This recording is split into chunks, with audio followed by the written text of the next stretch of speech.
Hello guys, welcome to my YouTube channel time to study and art. इस video में हम BHDC 131 के first block का second unit cover करेंगे, जिसमें हम नाथ काव्य और जैन काव्य। इस वीडियो में हम नाथ काव्य और जैन काव्य दो काव्य धाराओं के बारे में चर्चा करेंगे। तो शुरू करते हैं। नाथ संप्रदाय को सिद्धों की परंपरा का विकसित रूप माना जाता है। नाथ साहित्य का प्रवर्तक गोरखनाथ को स्वीकार किया जाता है।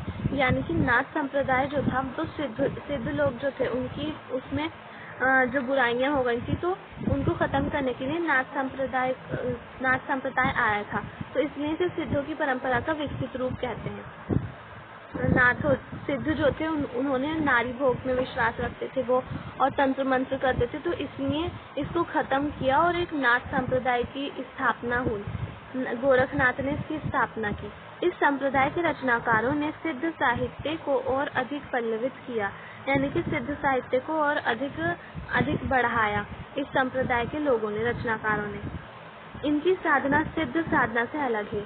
नाथ संप्रदाय को अनेक नामों से जाना जाता है, यानी कि इनकी जो साधना पद्धति है वो अलग है सिद्ध साहित्य वालों से। सिद्ध साहित्य और नाथ साहित्य को नाथ मत, योग मार्ग, ये लोग जो होते थे योग मार्ग की प्रक्रिया पर विश्वास रखते थे, तो इसलिए इनके साहित्य को योग मार्ग भी कहा जाता है। योग संप्रदाय, अवधूत मत आदि नामों से नाथ संप्रदाय को जाना जाता है। नाथ संप्रदाय में नाथ शब्द का अर्थ मुक्ति देने वाला है, यानी कि नाथ का अर्थ जो है वो है मुक्ति देने वाला। नाथों ने अपने साहित्य में स्पष्ट किया है कि यह मुक्ति सांसारिक आकर्षणों और भोग विलास से है, यानी कि मुक्ति जो है वो सांसारिक आकर्षण और भोग विलास से मुक्ति है। मुक्ति का अर्थ ये है।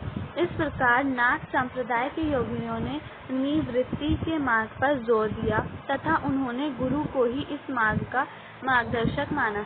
इन लोगों ने भी सिद्धों की तरह गुरु को मार्गदर्शक माना अपना। इनके साहित्य में विविध साधना द्वारा कुंडलिनी जागृत कर परमानंद आदि की क्रिया का विवरण मिलता है, यानी कि लोग जो थे वो कुंडलिनी जागृति पर विश्वास रखते थे, उसका विवरण इन्होंने किया है, इसकी क्रिया को अपनाते थे। इनके अनुसार गुरु से दीक्षा लेकर उसके उपदेश द्वारा वैराग्य प्राप्त किया जा सकता है, यानी कि ये भी गुरु को ही सब कुछ मानते थे, और ये लोग कहते थे कि गुरु से ज्ञान प्राप्त करके ही हम ईश्वर को प्राप्त कर सकते हैं। विरागी होने पर शिष्य प्राण साधना के माध्यम से कुंडलिनी जागृत कर मन को अंतर्मुखी कर लेता है, जिससे उसे अपने भीतर ही परम आनंद की प्राप्ति होती है। ये लोग मानते थे कि जो शिष्य है वो कुंडलिनी प्राप्त करता है तो उसे परम आनंद की प्राप्ति हो जाती है, इनकी ईश्वर की प्राप्ति हो जाती है। इन लोगों का ऐसा मानना था। इस संप्रदाय में प्राण साधना से पहले इंद्रिय निग्रह पर बल दिया जाता था। ये लोग जो थे इंद्रिय निग्रह पर वो विशेष रूप से बल देते थे। इंद्रिय निग्रह के अंतर्गत नारी से दूर रहने की प्रवृत्ति विशेष रूप से दृष्टव्य है, यानी कि इंद्रिय निग्रह जो लोग करते हैं तो उनको नारी से दूर रहते हैं वो लोग, तो उन लोगों ने नारी को कहा कि हम नारी से दूर रहना चाहिए। इनके नाथ संप्रदाय के जो लोग थे वो ऐसा मानते थे, और सिद्ध जो थे वो नारी भोग में विश्वास रखते थे। आगे चलकर भक्ति काल में कबीर ने भी इसी प्रवृत्ति को अपनाया तथा नारी का विरोध स्पष्ट शब्दों में किया। उनके तथा अन्य संत कवियों के काव्य में दृष्टव्य प्राण साधना, कुंडलिनी जागरण और मन साधना, प्राण साधना, कुंडलिनी जागरण और मन साधना आदि की क्रियाओं का वर्णन भी नाथ योगी कवियों का प्रभाव कहा जा सकता है, यानी कि जो कबीर आदि संत थे इन लोगों ने नाथों की जो प्राण साधना थी, कुंडलिनी जागरण और मन साधना, ये सारी क्रियाएं कबीर आदि संतों के काव्य में देखने को मिलती हैं, और यही जो थे वो नाथ योगी भी अपनाते थे। और नाथों को योगी कहा जाता है। ये लोग योग साधना करते थे तो इसलिए इनको योगी नाम से भी जाना जाता है। नाथ योगियों की संख्या 9 मानी गई है। इनके नाम नागार्जुन, जड़भरत, हरिश्चंद्र, सत्यनाथ, और सबके नाम के आगे नाथ लगाते हैं ये लोग। भीमनाथ, गोरखनाथ, चरपटनाथ, जलंधर और मलयार्जुन, ये हैं 9 योगी, नाथ संप्रदाय के 9 योगी। इस संप्रदाय का आचार्य गोरखनाथ को माना जाता है, यानी कि संस्थापक इस संप्रदाय की स्थापना करने वाले जो थे वो गोरखनाथ थे, तथा मत्स्येंद्रनाथ उनके गुरु थे। मत्स्येंद्रनाथ जो थे वो गोरखनाथ के गुरु थे। यहाँ हम नाथ संप्रदाय के आचार्य गोरखनाथ का संक्षिप्त परिचय देंगे, जिससे आपको उनके द्वारा रचित माने गए प्रमुख नाथ साहित्य की जानकारी प्राप्त होगी। अब इसके बारे में आगे गोरखनाथ के बारे में दे रखा है, चलिए देखते। अब है गोरखनाथ। गोरखनाथ को नाथ संप्रदाय का आचार्य तथा नाथ साहित्य का प्रवर्तक माना जाता है। इनके आविर्भाव काल के संबंध में अनेक विद्वानों में मतभेद हैं। राहुल साकृत्यायन ने इनका समय 884 ईस्वी माना है। आचार्य हजारी प्रसाद द्विवेदी ने इन्हें 9वीं शती तथा आचार्य रामचंद्र शुक्ल ने इन्हें 13वीं शती का मानते हैं।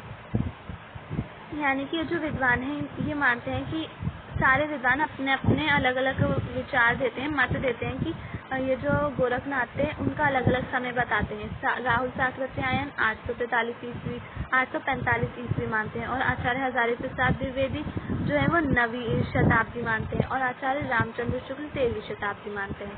बाद में विद्वानों द्वारा की गई खोजों के बाद ये माना जाने लगा कि इनका रचनाकाल 13वीं शती है। यानी कि आचार्य रामचंद्र शुक्ल ने जो रचना इनका जो समय बताया है वो ही मान लिया गया बाद में, और खोजे कर करके जो पता लगाया वो 13वीं शताब्दी माना गया है। फिर गोरखनाथ द्वारा रचित ग्रंथों की संख्या 40 मानी जाती है, परंतु आचार्य हजारी प्रसाद द्विवेदी तथा पीताम्बर दत्त बड़थवाल आदि विद्वानों ने इनके द्वारा रचित जो ग्रंथ स्वीकार किए हैं उनके नाम है सप्ती, पद, प्राण, संकली, शिष्यादासन। ये जो सारे ग्रंथ हैं ये इन्होंने माने हैं। पीताम्बर दत्त और आचार्य हजारी प्रसाद द्विवेदी ने माना है इन सारे ग्रंथों को। इन ग्रंथों में संयम साधना तथा ब्रह्मचार्य पर जोर दिया गया है, साथ ही गुरु की महत्ता का बखान भी किया गया है। तांत्रिक विधान की जानकारी भी इनके ग्रंथों में मिलती है, यानी कि तंत्र मंत्र साधना की जानकारी भी आचार्य गोरखनाथ के जो ग्रंथ हैं उसमें मिलती है। इन्होंने धार्मिक कर्मकांडों तथा अंधविश्वासों का खंडन किया, यानी कि इन्होंने धार्मिक जो कर्मकांड थे उनका विरोध किया, अंधविश्वास जो थे धर्म में उनका भी विरोध किया और गुरु की महत्ता पर इन्होंने बल दिया। इनके जो ग्रंथ हैं गोरखनाथ के जो ग्रंथ हैं उसमें देखने को ये सब मिलता है। अब नेक्स्ट है जैन काव्य। जैन धर्म का प्रवर्तक महावीर स्वामी थे, यानी कि जैन धर्म की जो स्थापना करने वाले थे वो श्री महावीर स्वामी थे। जैन मुनियों ने अपने धर्म का प्रचार लोक भाषा में किया, यानी कि जैन कवि जो थे वो जगह जगह गलियों में, चौराहों पर और सड़कों पर घूम घूम कर अपने धर्म का प्रचार करते थे। तो उनकी जो भाषा थी वो लोक भाषा थी। लोक भाषा में वो जहाँ जाते थे उसी भाषा में वो अपने धर्म का प्रचार करते थे, तो इसलिए उनकी भाषा लोक भाषा थी। ये अपभ्रंश से प्रभावित हिंदी थी, यानी कि हिंदी भाषा थी इनकी अपभ्रंश से प्रभावित थी। अपभ्रंश के कुछ गुण उसमें मिलते थे लेकिन वो थी हिंदी। इनकी अधिकांश रचनाएं धार्मिक हैं।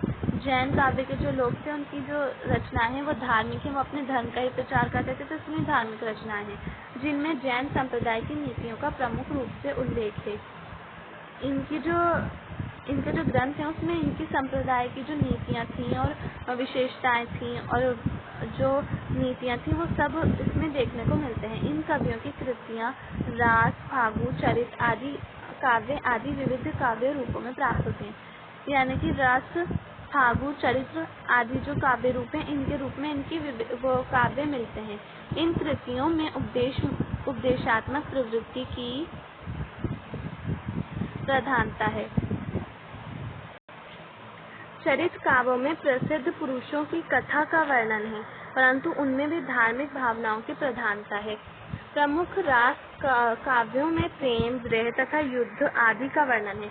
इनकी जो रचनाएं हैं इसमें प्रेम, विरह और युद्धों आदि की जो आदि है उनका वर्णन मिलता है। लौकिक काव्य होने पर भी इसमें कहीं कहीं धार्मिक तत्वों का समावेश हो गया है, यानी कि ये लौकिक काव्य तो है लेकिन इसमें धार्मिक तत्व भी शामिल हैं। कुछ जैन कवियों ने पौराणिक कथाओं के प्रमुख और प्रसिद्ध चरित्रों जैसे राम तथा कृष्ण को अपने धार्मिक सिद्धांतों के अनुरूप ढालकर प्रस्तुत किया, यानी कि जो जैन कवि होते थे ये राम और कृष्ण को तो मानते थे और इनका जो इन्होंने चित्रण किया है, इनको जो इन्होंने रचनाएं की हैं तो इन्होंने अपने सिद्धांतों, अपने धार्मिक सिद्धांत जो थे उनके अनुसार राम और कृष्ण को दिखाया है अपने काव्य में।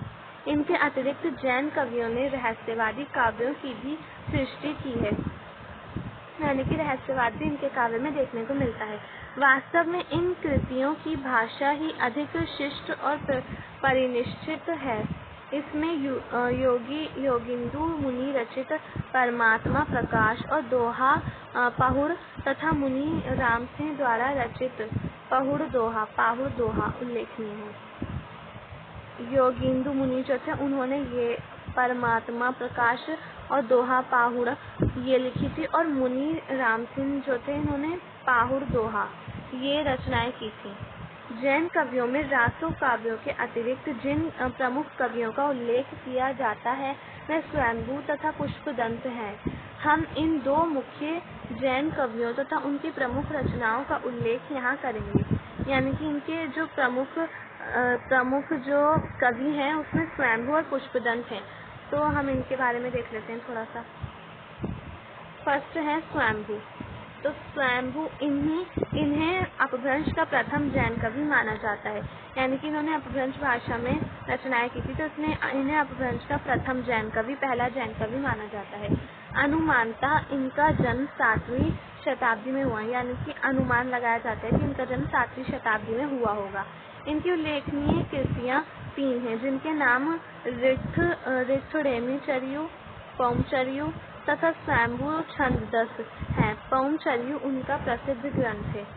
पौमचर्यु जो है इनका प्रसिद्ध ग्रंथ है पौमचर्यु। ये जैन रामायण है तथा इसमें राम की कथा है।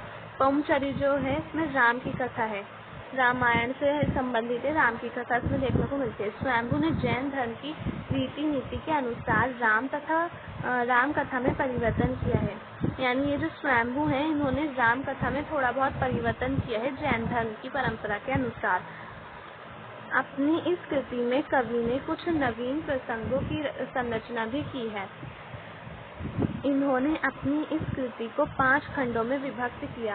इस ग्रंथ में कवि ने प्राकृतिक चित्रण, इन्होंने इसको 5 खंडों में जो है विभाजित किया है। तो उसमें प्राकृतिक चित्रण, युद्ध वर्णन आदि का विराट अंकन किया गया है, यानी कि इसमें युद्ध वर्णन देखने को मिलता है, प्राकृतिक चित्रण बहुत अच्छे तरीके से देखने को मिलता है।